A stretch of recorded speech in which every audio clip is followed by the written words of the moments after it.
So you might be wondering why I'm holding these. And as we get into the conversation, you're going to realize how inspirational the two young men. Okay, one is young, one is, I don't know if you're young anymore. Well, it's relative. It's relative, isn't it? You'll realize how inspirational this is. Turning a sport into a business. But remember to first click on that subscribe button, click on the notifications bell, comment, let us know which part of this conversation resonates with you. We're going to be having an amazing conversation with Simon Lipschits, which is actually an IT guru. I try to be. I don't think so though.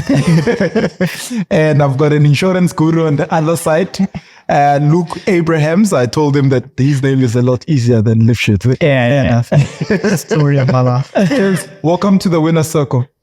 And I said to you guys that what interests me the most is your individual stories and how they connect to eventually being where both of you are when it comes to the sports of tennis.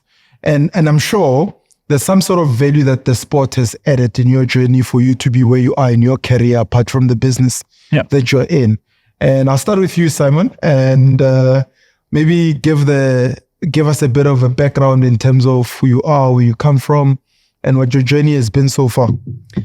Okay, cool. So my journey started when I was 9 years old, and it wasn't a good start. I went through quite a terrible trauma, and I was in a bad space, and I was also only 9 years old. It was a bit of a rough one, and I was suffering from anxiety, depression, PTSD, the fun things, and my mom saw an advert for table tennis coaching on a Sunday afternoon at the local table tennis club.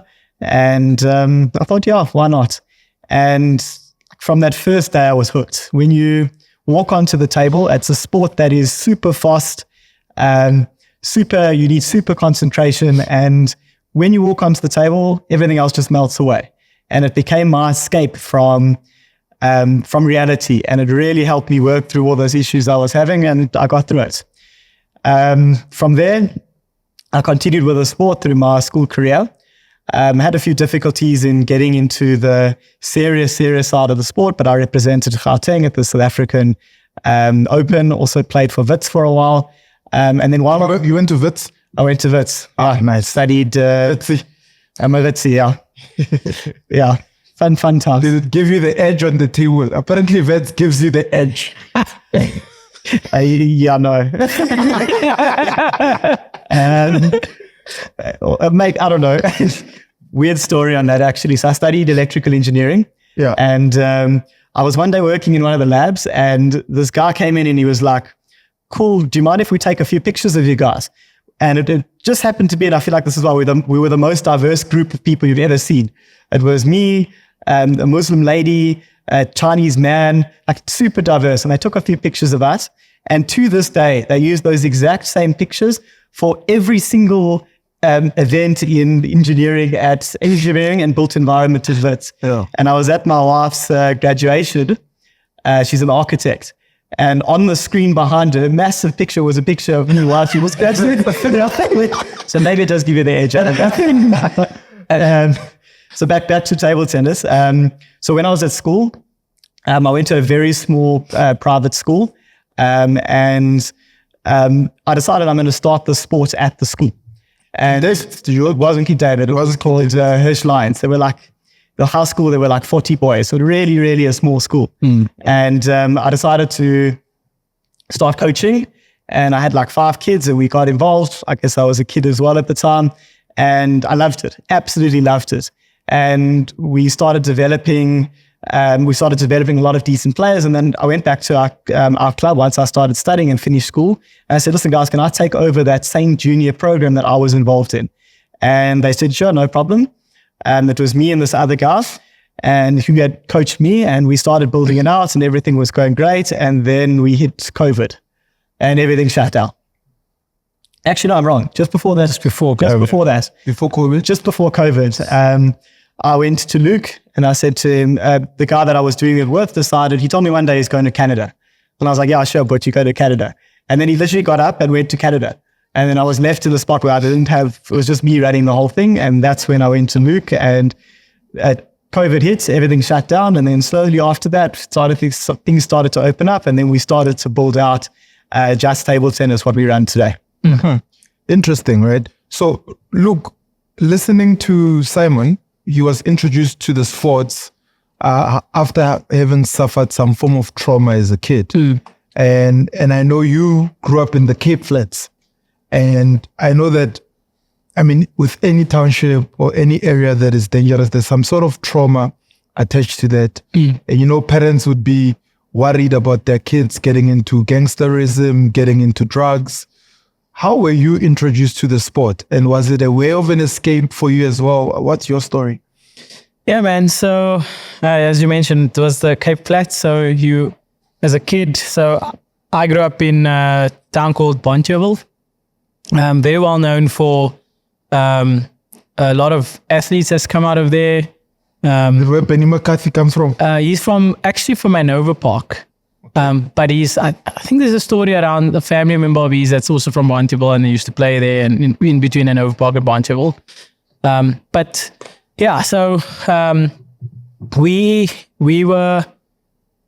was in primary school, and how I came about, I used to see the kids who used to wear the provincial tracksuits instead of wearing school clothes to school. So you could wear like your jacket instead of wearing your school jacket. And I was like, why? What's so special about them? So I'm going to go find out, asked, what is this about? What sports is this? And I actually made provincial colors for two sports. Well, volleyball was one and table tennis was the other. But I guess it started by seeing these kids not wearing school uniform. And that's how I was like, okay, why, what's happening? And then the coach told me, okay, come back next week or whenever it was. And I started playing. And that's how my table tennis journey started. But it wasn't necessarily pushed by, I would say, like gangsterism or trauma. I think how it started for me was that if I probably didn't have table tennis, I could have fallen into gangsterism or drugs. Did it start out as a desire? Or? I think it was just, what's the word? Like curiosity. I think I was just curious around, I always loved sport, right? So I played soccer with my friends. I played cricket. We used to do all sorts of sports that was popular in that particular season, right? Except for swimming, because we didn't have a swimming pool. You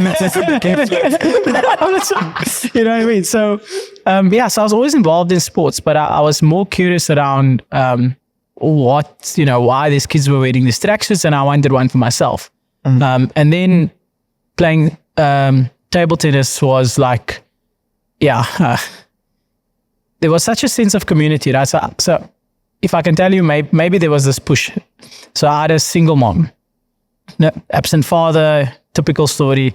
Mom got involved with a guy ran off, never wanted to build a relationship. So the guy that taught me table tennis was like this father figure in my life. And so like a stepfather? He was my maths teacher, who was my coach, but he really did more than what a teacher needed to do. He was, picking me up, dropping me off at home, taking me to training. I can remember a time where we didn't have money for club fees. And if you didn't pay your club fees, you weren't eligible to play trials. Right, so I was a talent, but I didn't have money to play trials to go represent Western Province at the national chaps. So it was like, I'll make you a deal. I'll pay your fees as long as you win it, and you just keep focusing on playing the sport. Don't worry about the money, and I've got you. So he really supported me. He ran a business on the side, and this is probably where my business skills started, where I used to go door-to-door canvassing, selling juice on weekends for him. So he really played a big part in my life, that he filled that gap of the father figure, and he gave me an opportunity to make a little bit of money on the side by selling juices and stuff. I guess that's how I started. That's the person in my life that helped me get into the sport, sort of, navigate my life away from the negativity, the drugs, the gangsterism, etc. Just keep introducing me to a positive environment. That for me was, I suppose, my story.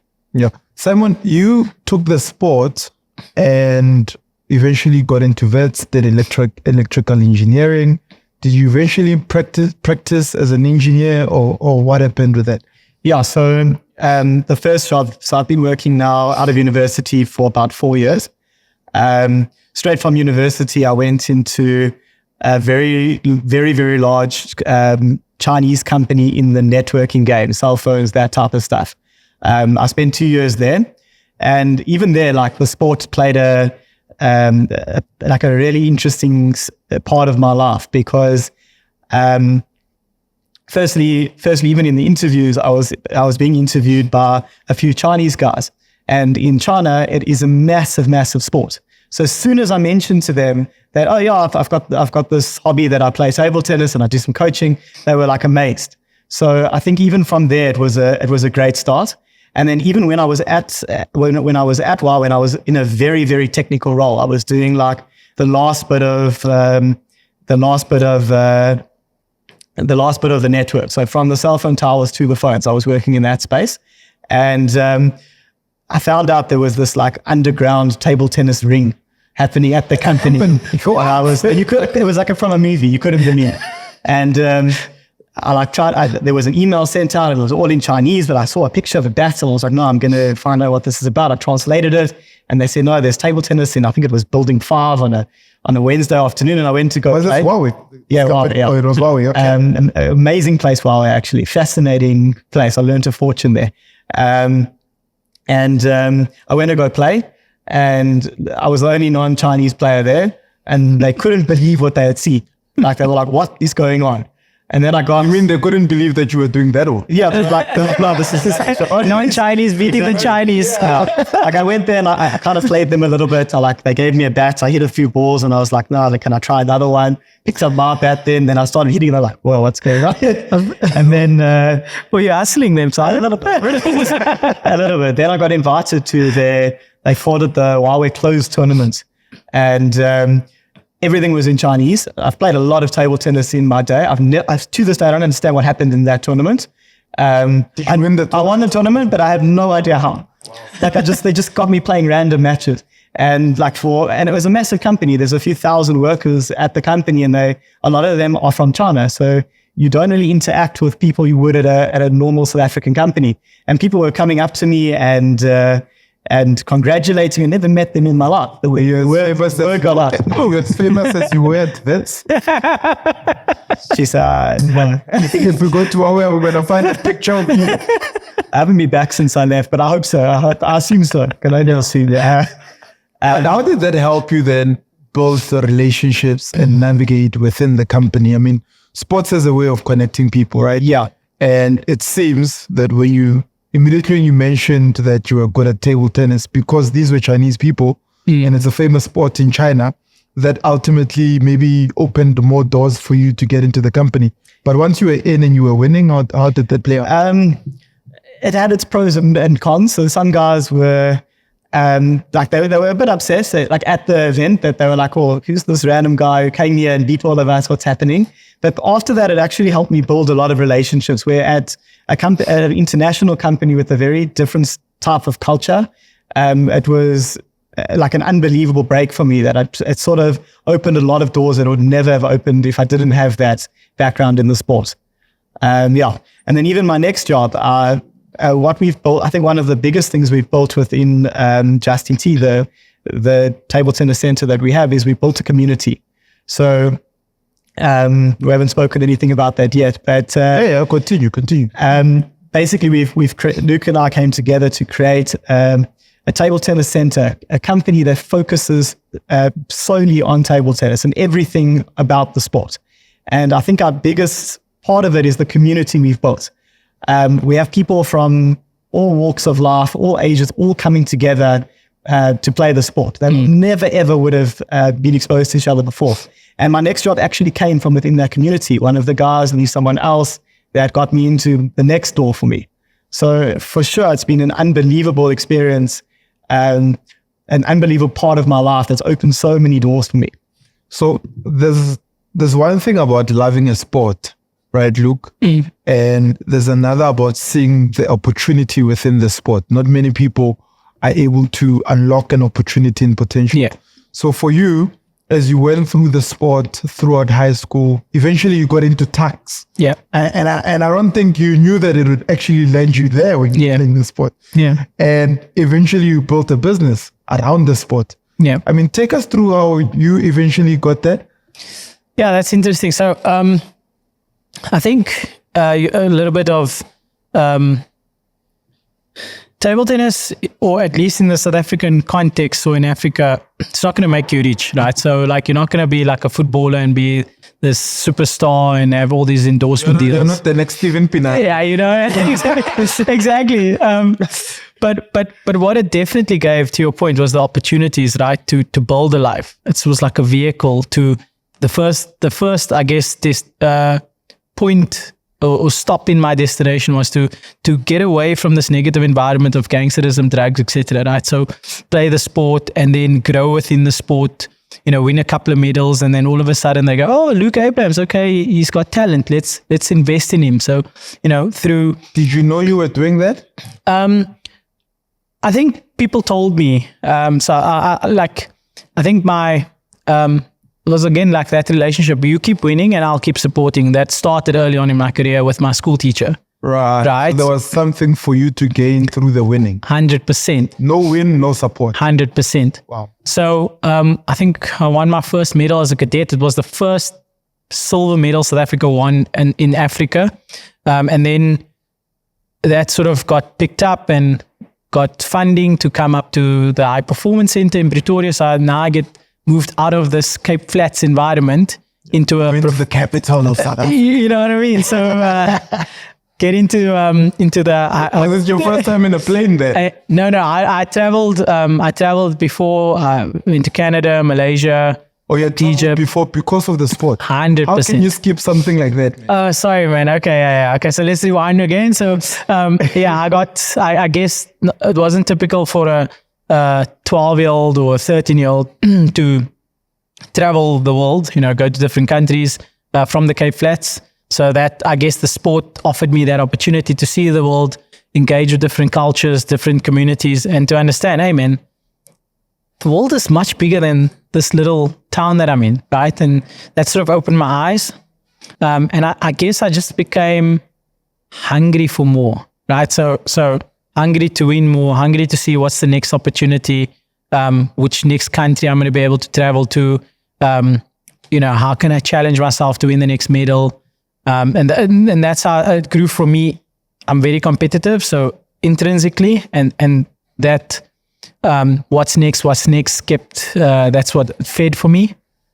Yeah, and then fast forward, going to tax. So actually I signed, I had this dream that I was going to be like the first South African table tennis player that's going to be signed professional. And I signed my contract with a club in Spain.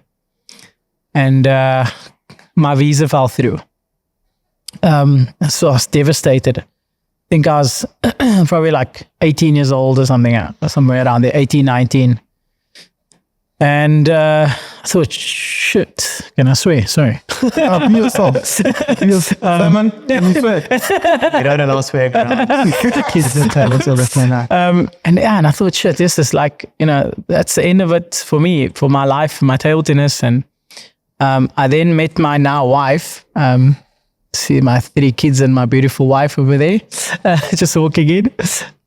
And she was like, it's like, just, take a step back, think about what you want to do next. And it's like, oh, why don't you like go study? And, by the way, you can live with me for a while till you figure it out. So, I guess if that then came about, strangely enough, I had a connection because of my table tennis. I met a guy, everybody in Tax will know him, Doc Hubert.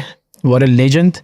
I spoke to him and he was like, okay, look, you know what, go see so-and-so. And we can get you into the university. So if it wasn't for table tennis, good at the sport, 100%. they knew who you were. 100%. Wow. Okay. So if it wasn't for table tennis, they wouldn't have even, offered to have an interview with me to see if I can get into the university, because I didn't apply. Right. So this was after the fact. Right. So all those years when you were working on the table tennis from age 12 to age 18 or so, that was you building your resume into the university. 100%. And what did you study? What did you apply for? So I did sports marketing and management.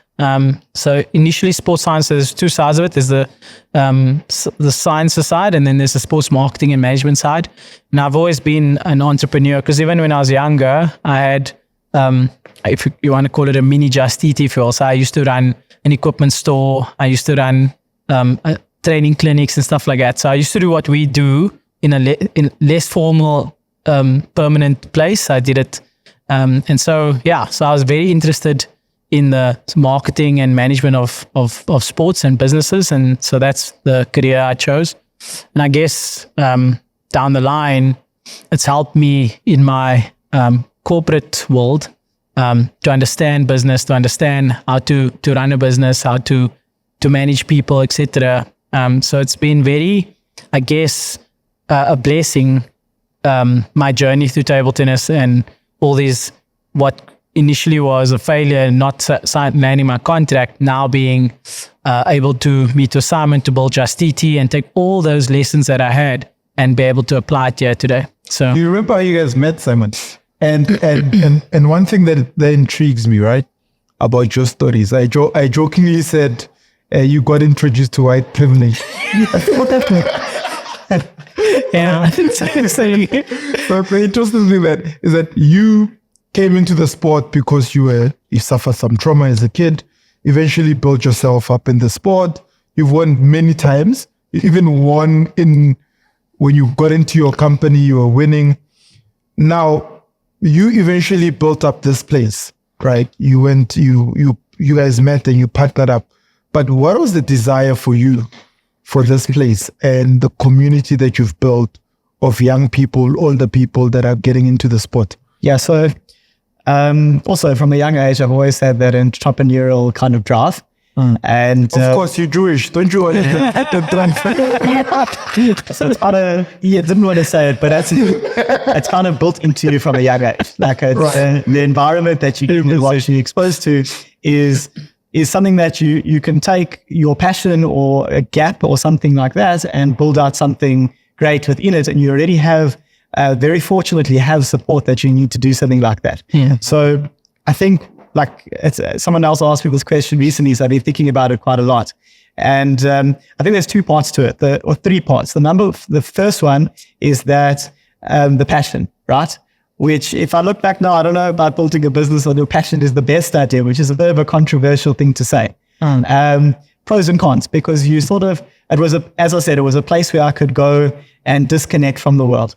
Now I come here and it's so hectic, everything's going on. Even though I'm playing a match or whatever, there's still I still have to be running the place at the same time. So it's it's a weird thing to say, but it is a difficulty. Luke does better at it than me. I try to play a match. I see one of the kids' dads brought his dog with, and then he gave it to another kid, and then the kid was holding the dog upside down. I'm trying to look at the ball. I'm like, there's no chance. So it comes with that, but definitely there was that passion. Then I wanted to give people what I experienced through the sport. The doors that opened for me, the issues that helped me deal with, the benefits I got, I wanted to give to other people, which I think we've really, really done.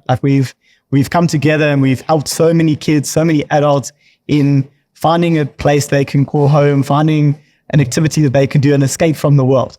And then lastly, there was definitely the opportunity for it. Table tennis in South Africa is, as Luke said, it's pretty small. It's not one of our main sports, where overseas it's massive. If you go to Asia, in a lot of Asian countries, it's their main sport. If you go to Europe, in a lot of those countries as well, which people don't know, it's also one of their main sports. Sweden, Germany specifically. And now America is even building up. So table tennis in South Africa is quite a small sport, as Luke said. And because of that, there was huge opportunity. Overseas, it is massive. Asia, China specifically, in most Asian countries, it's their main sport. And Europe as well, there's a lot of countries, Sweden and Germany. America's now building up as well on their side. So the way the sport was structured when we got involved is there were clubs with like quite serious players that you would go there, they would hit a few balls with you because Shane, they'd be nice, but they were there to train. And the difference in table tennis between your beginners just starting out and your club level players is quite vast. People pick it up very quickly, but what was happening is people would come in, they'd play for a little bit and you'd never see them again. Yeah. So there was a space that we came in and said, well, let's build something that includes everyone. We have a slogan that we always say, table tennis for all. That's what we believe. So anyone walks through that door, the first thing we do is identify what they're trying to get out of the sport and we put them into one of our programs. And that's the main thing is we saw that opportunity there. And that's how it became a business and that happened. All right. So I'm going to ask you this question, right? Gayton McKenzie is as colored as you are, right? Yeah. And the probabilities that you guys had the same background when you were kids. The difference is that you were saved by sports. Yeah. That's why you didn't go to jail. And then now he's the Minister of Sports and Agriculture, right? Yeah. No, not agriculture, arts and Sports, arts and culture. Sports and arts and culture. And he said sports is going to be the main thing that gets rid of gangsterism. So you're a colored guy from the Cape Flats and sports saved your life. When you hear the Minister of Sports, who's as colored as you are, saying that he's going to use sports to save children's lives, basically, right? And you've started a business that's basically centered around saving children's lives and exposing them to the sport. How does that resonate with you? And what do you say about that? Gayton, if you're looking for service providers, JustTT. Listen, I think if he can get it right, it's not an easy feat, right? It's not an easy task because we're not talking about a small community, a couple hundred or 1,000 of people. He's literally going into the Cape Flats and I guess other townships around the country as well to try and eradicate gangsterism. So he's going to have to fill people's time with sport. But that's not going to be enough to eradicate gangsterism because what the gangsters are offering is a sense of belonging. They're offering to put food on the table through illegitimate ways, but they're offering to put food on the table, to put money in your pocket, and to offer you a sense of community. So, or a sense of belonging, this brotherhood that they speak about. So what sport will ultimately need is to cover those gaps, is to give you the sense of community, the sense of belonging, which we can say tick. Yeah, in the JustTT community, we can do that. We can offer you that. We know how to do that. Where we will need to, I guess, make more of an opportunity where sport can give people is how do we put money into the sport that will pay the athletes, will pay the volunteers, will pay the administrators, enough to keep them away up from gangsterism. Does that make sense? Correct. Yeah. Right. So like, I think if you can find a way to do that, then he's probably he can do it. And that's Simon spoke earlier about the great things of the sport. We also came about to fill the gaps of what is not good in the sport. Like the poor run events, the administrative issues, and not paying people. So we've got like 5 employees, of which one is full time, others are part time, and if we can do it out of nothing, then Gayton, with all these financial backers and all these support, he will be able to pull it off if he can just close that gap on putting food on the table, paying people for their time and giving them an opportunity and the sense of belonging. Then Gayton will be able to do it. And we will support him, whether it's Gayton or the next person, as long as they can use sport as a vehicle to give people an opportunity, then he's doing the right thing. So Simon, what do you think the sport can do for that kid who's in the township, maybe the nearest township from here where we are, is Alex or Tembisa or Fosloras, and they're like, okay, I resonate with what you guys are saying, I want to be part of the sport. what can the sport do for me? What do you think? Well, I think that kid can be the next Luke Abrams. Like, as Luke said, like there's so much more to sport than just, well, for us, just hitting the ball. It's that sense of belonging. It's that discipline that you learn. It's the connections you make, the network that you build through the sport. So, and table tennis is a very unique opportunity in the size of what it is today, and also with the people involved. There are quite a lot of influential people that, because it's quite a tight-knit community, really help each other. You need anything, you look within first, which is something you don't really get, I think, maybe I don't know about it, but I think in the bigger sports ecosystem like your soccers and cricket, it's extremely competitive. Table tennis also is extremely competitive, but it's not mainstream. So if you need something, just because you play cricket doesn't mean another cricket player is going to help you.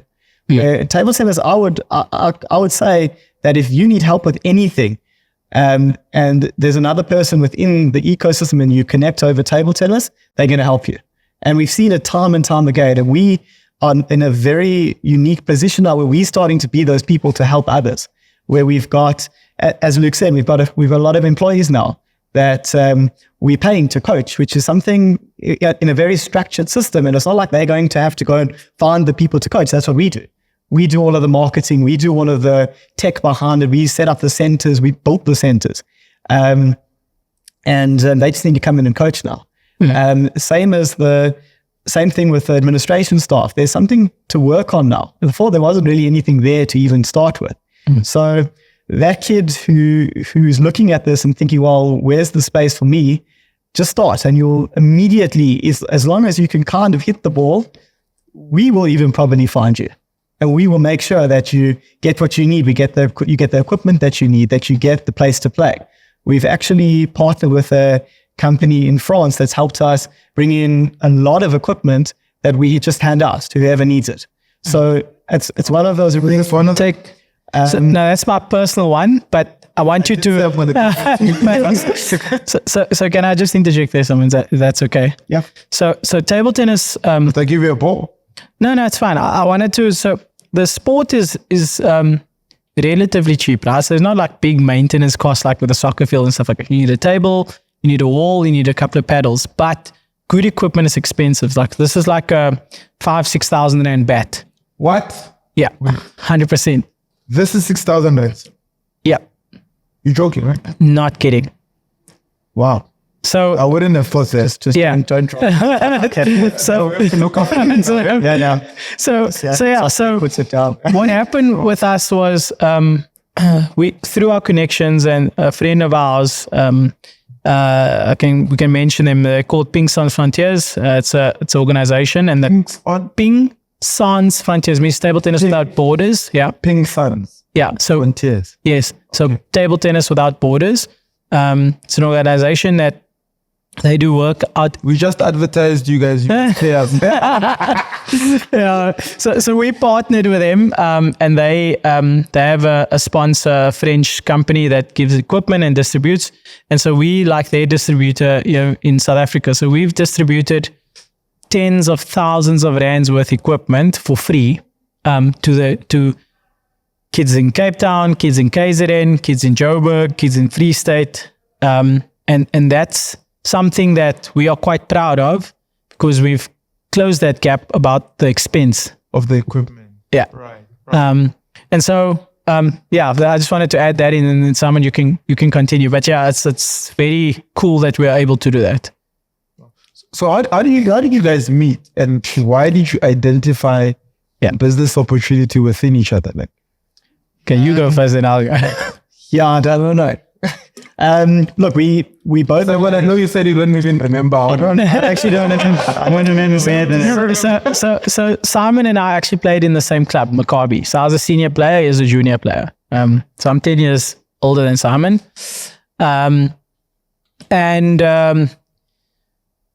When this guy Suji left, and Simon approached me, so what had happened was I remember earlier when we were talking, I told you I took a time out from the sport.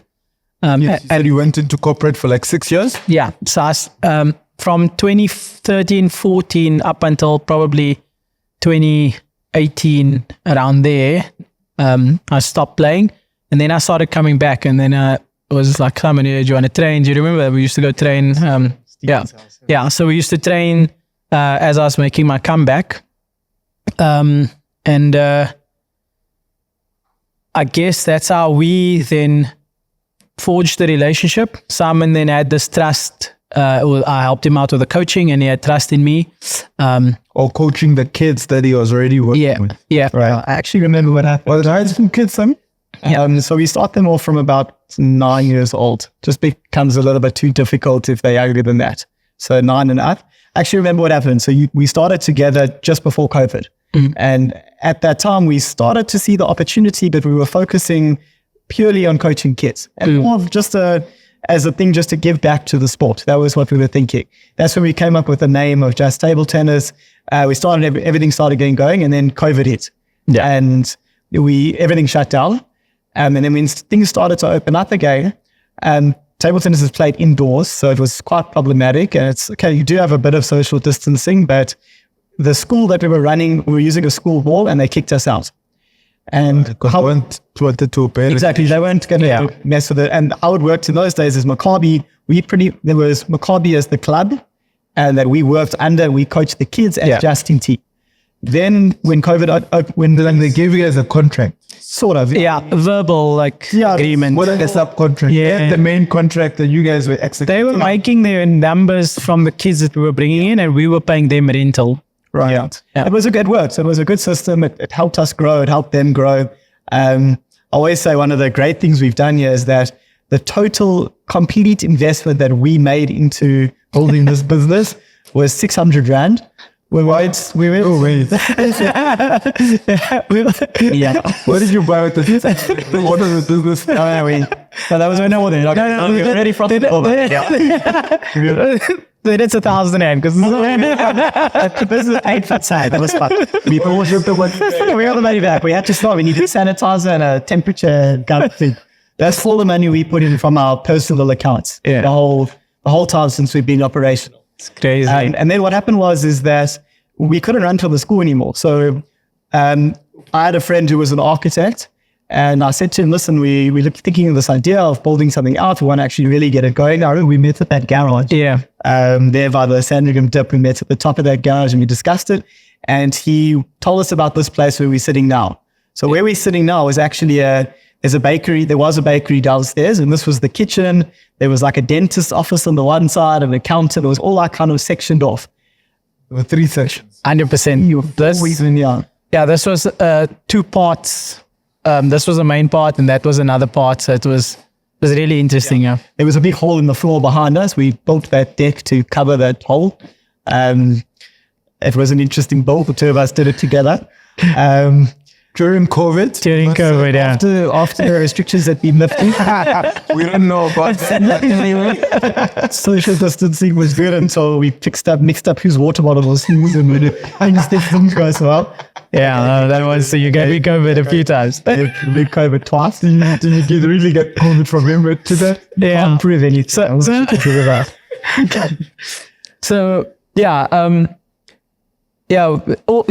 actually, I don't know if during all of this, right? So when we were busy building this business, before we came here, right?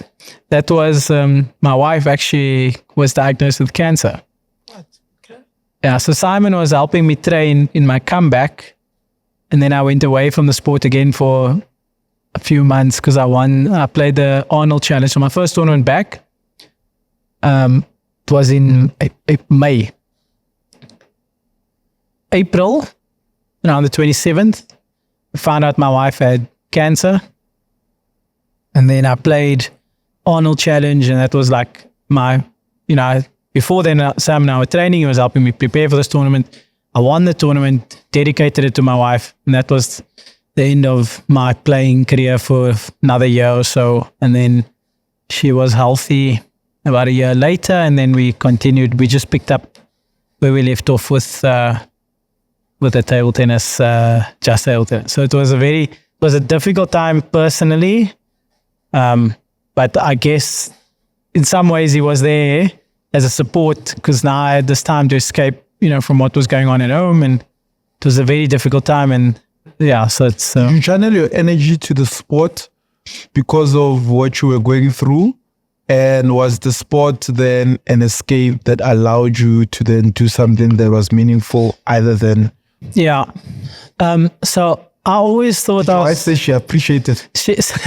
So like, I think there's this love-hate relationship with table tennis for my wife, right? So like, because it's given me everything. Like I hold table tennis dear, like near and dear to my heart, because it's given me everything, right? So it's given me all the opportunities that I have today. I think it also gave you your wife. 100%. You wouldn't have met her if you're in the Cape Flats. Exactly. Do you understand?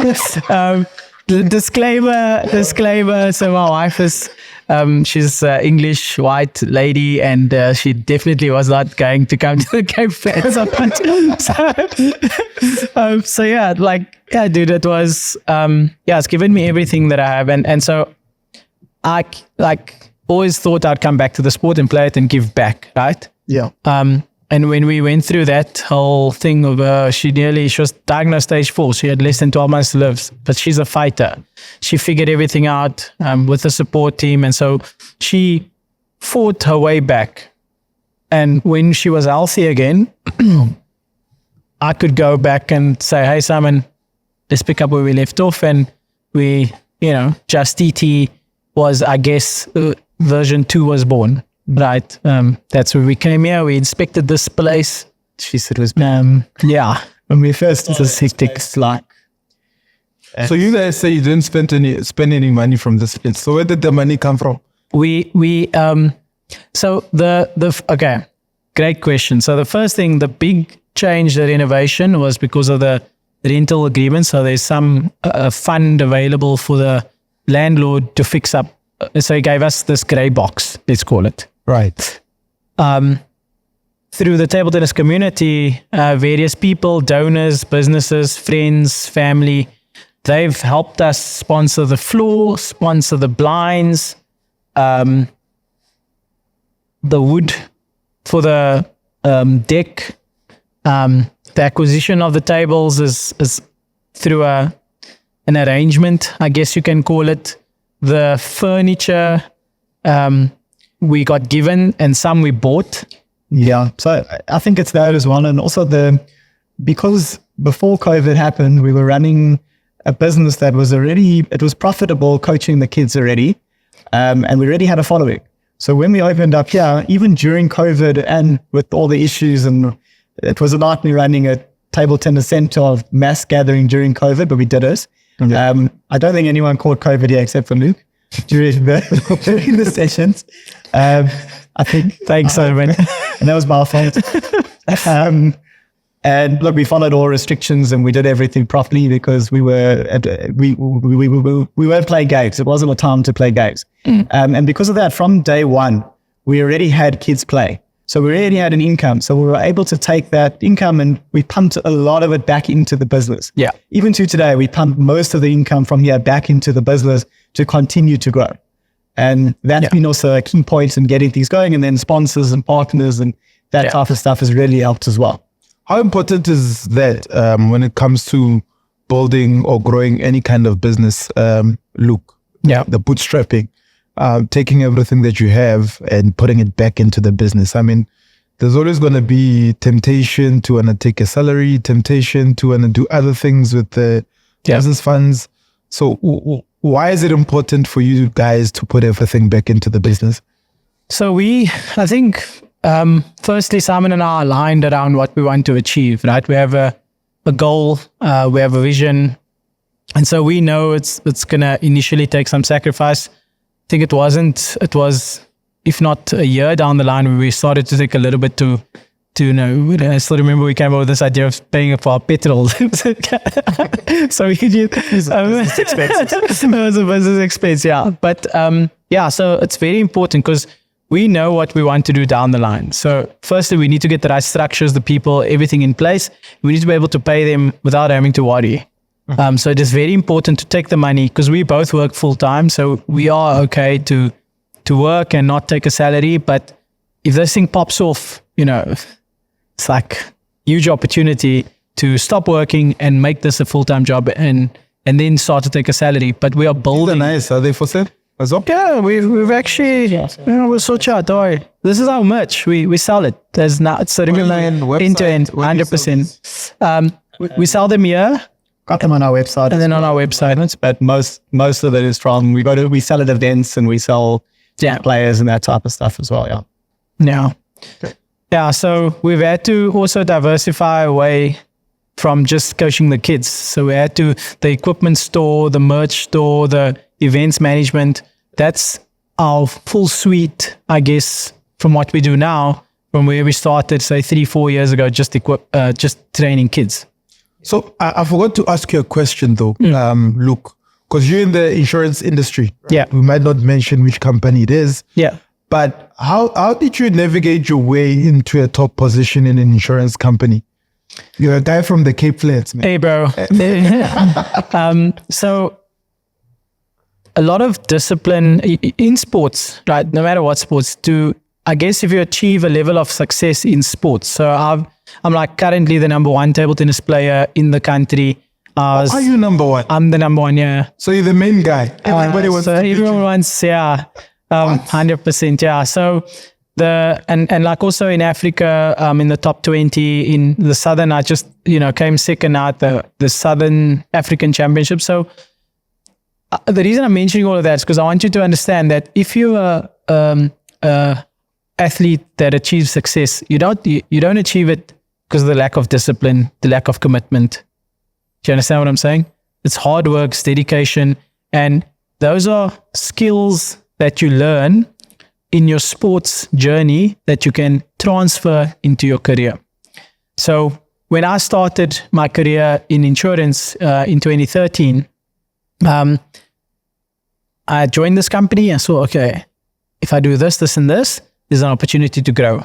So I knew that I needed to be you only get the opportunity if you're the number 1. No one cares about number 2, number 3, number 4. No one cares.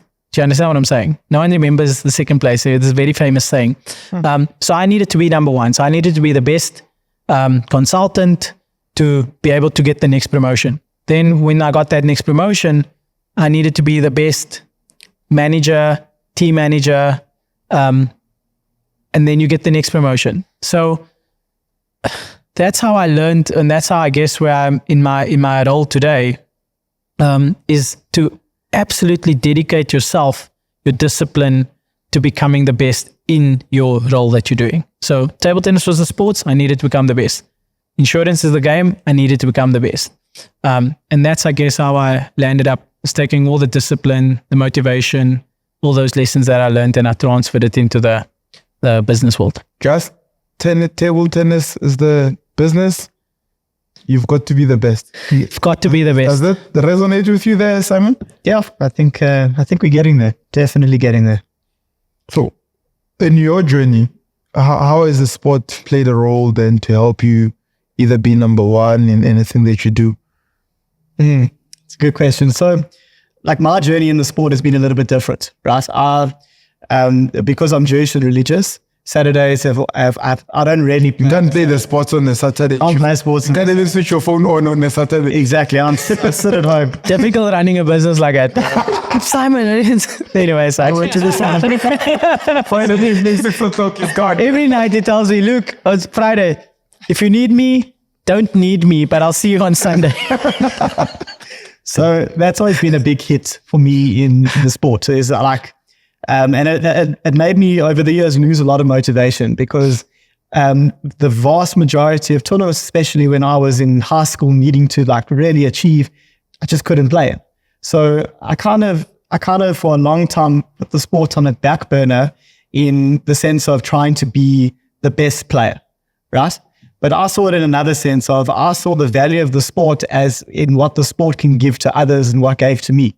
So my journey has never really been be number 1. Our journey is rather build something that's absolutely brilliant. Like do whatever I can that we can build something within the sport that is the best. So it's a different journey. So call it more the administration side, not really administration as in the sense of like the guys sitting on the associations and those types of things. I do a bit of that type of work, but more like I spend a lot of time, Luke calls it the rabbit hole, where I'll think of some ridiculous idea and you won't see me for 3 weeks, and I'll go and I'll build out something, and whatever it is, it gets a bit out of hand sometimes.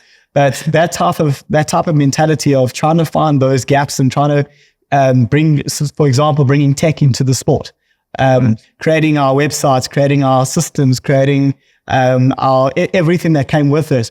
All of that has been where we want to be at the top level. And that's where my focus has always been, at least since we started with JustTT. Can I add, right? So like, when you achieve this level of like success as an individual, like you become the best, etc. You also, there's lessons in that later on. When you take a step back, you realize that you can't hold on to this IP, and you have to share it. Yeah. And I think what also in my work career and in what we're trying to achieve with Just is that we don't want to hold on to the IP of what makes a successful player, successful administrator, to run a successful event, to run a equipment store. We want to share as much as we can so that others can also be successful. So we've taken lots of learnings, and now we apply it, and we can help others become better players, we can teach you how to run a tournament end to end, run an event, set up an equipment store. And also in my work, the passion to help other people has really, I suppose, also given me or catapulted me into a different trajectory in my career. Because it's not like, if you want to be number one, it's selfish at all. You just want to achieve yourself. But if you want to be number one, but you want to take people along on the journey, help others, that for me is important as well. So I think what you have to take out of this conversation is that this wasn't born because Simon and Luke are selfish and want to build a business for themselves.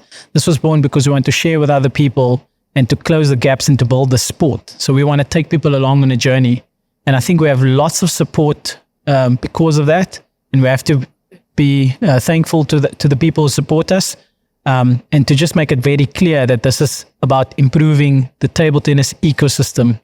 And so not building a business with a social impact, but with an 100%. economic opportunity. I love how you put it. Just say that again. A business with an economic impact, but with an social impact with an economic opportunity. I always say volunteering and doing things for the love of the game and that type of stuff, and even sustainability only goes so far.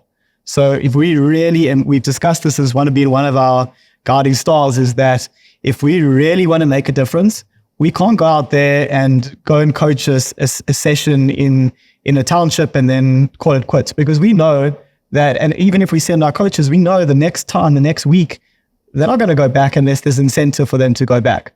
So we've built a business that grows the sport in a sustainable way. It needs to make money for it to grow. Yep. It needs to do these things. Otherwise, it runs for a bit and it's great, and people take their photos and whatever, and it's great, but it doesn't go anywhere.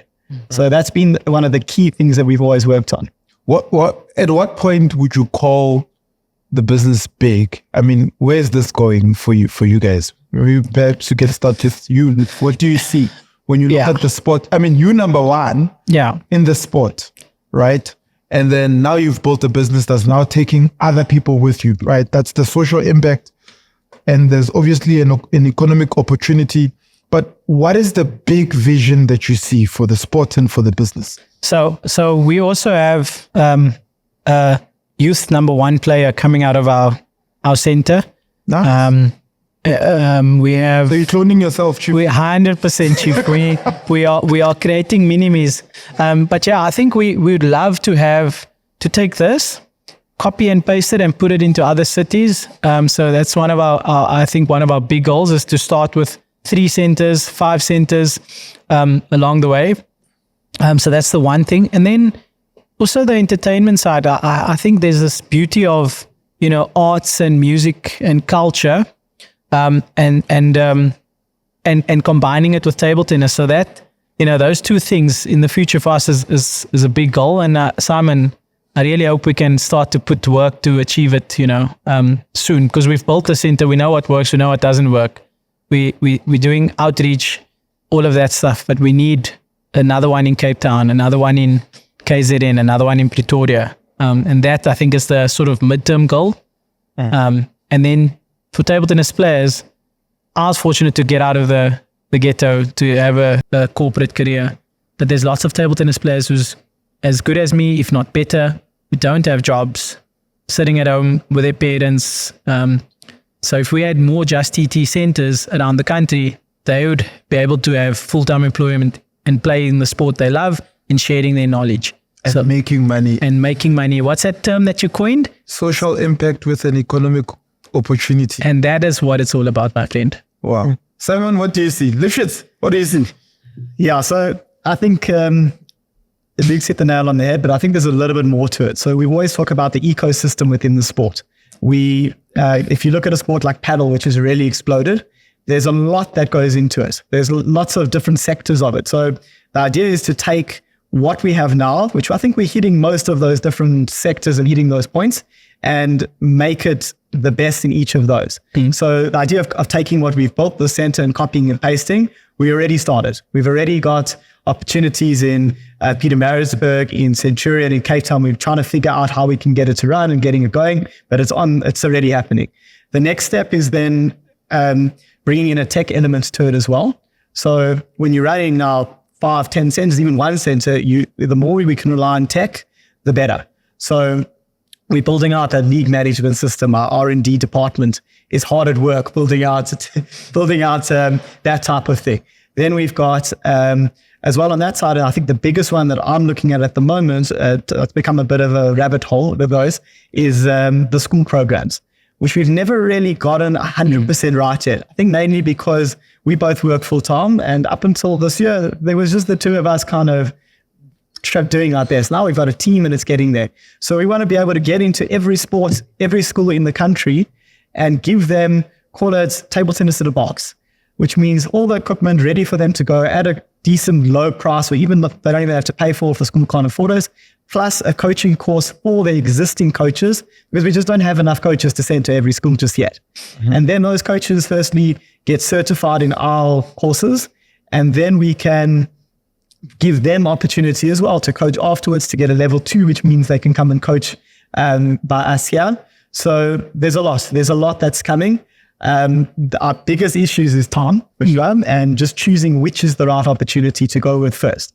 But getting there. It's a slow growth, but I would say this year is the biggest growth we've had since we've started. So really laying down the groundwork now to hit those higher level things. So Luke, if you had an opportunity to speak to the young Luke, perhaps right now, the year 2024, June, it's July now. What, 6th? July the 4th. The 4th. Yeah. Right. Say he's sitting in Cape Town, in the Cape Flats, and he's watching this, and you have the opportunity to speak to him now. What would you say to him? Yeah.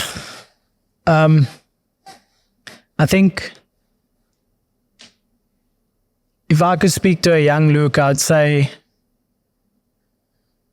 try your level best to take sports as an opportunity to learn, to grow, and to create networks.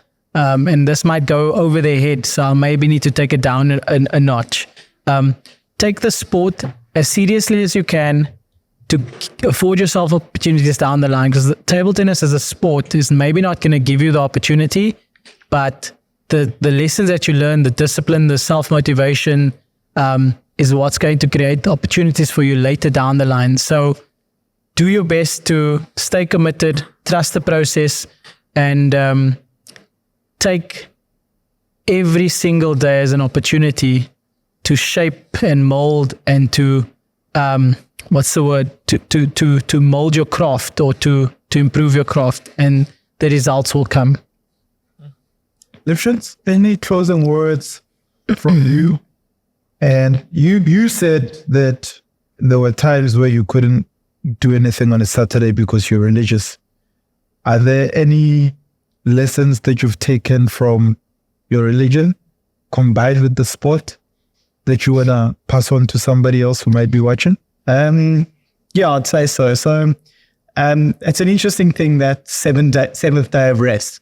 In one sense, it takes away a lot of opportunity.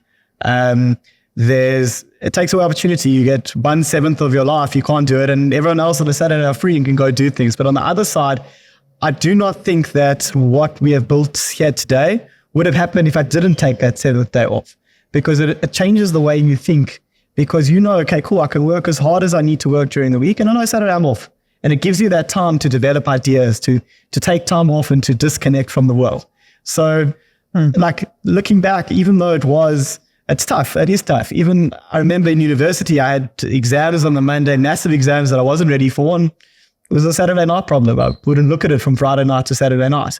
But at the same time, once I figured this out, I would prepare myself to be ready for that exam on Monday even earlier. So it's a weird concept and a weird space, but something that I think has been instrumental in building JustTT and building myself as a person, as not losing my marbles completely, because it forces you to take that break. Wow. Wow. And where do people find you guys? Instagram, JustTT, just underscore table underscore tennis, I think it is. Or you can just go online to our website, justtt.co.za. Yeah. Well, thank you guys for joining us. And you've got an amazing story. You've got an amazing passion for the sport. And it's just my prayer that you can reach more people, have a wider reach, and more young people join the sport. And I believe that in the next 20 to 30 years, we're probably going to see a different kind of South Africa when it comes to table tennis as a sport. So 100%. I pray that God keeps me to be able to see you guys do all that amazing work. Oh, thank you. Thank you so much for joining me. Thanks, Witness. Thank you. I really appreciate your time, gentlemen. If you're watching, please remember to subscribe. Remember to click on that notifications bell. Remember to look out for JustTT. And if you've got a kid, or perhaps if you're older, you want to join the table tennis sport, look out for their centers. Right now, we're shooting from Sandringham, right outside Johannesburg. And that's one of the places where you can find them. From me and my team, broadcasting from the JustTT center. It's more than just money. We'll see you again in the next episode. Ciao. Cheers.